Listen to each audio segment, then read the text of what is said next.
अरे गुंडागिरी खाती शरीर में दम चाही बोली ना। अरे गुंडागिरी खाती शरीर में दम चाही बोली ना। आ संभर जो बेटा ना तो ठोका जीबे। ये एरिया में कोई बोली ना, समझ ले। बाकी मैदाना होई हिरान के झुका दी कोनो बना होई।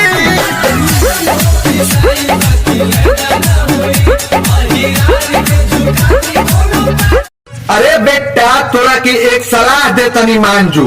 अरे बेटा तोरा के एक सलाह दे तनी मान जो।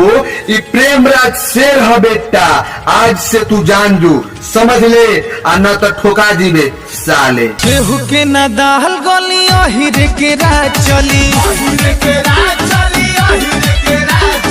होखे चाहे कोई गली अहिर के राज चली। अरे दोस्त खाती दोस्त हाई दुश्मन खाती दुश्मन। अरे दोस्त खाती दोस्त हाई दुश्मन खाती दुश्मन। अपने आप के गुंडा समझता रे बेटा। जिस दिन प्रेमराज से भेंट हो जाई उस दिन छेदे छेद हो जाई, समझ ले। चल हट। बाकी मैदाना होई हिरान के झुका दी कोनो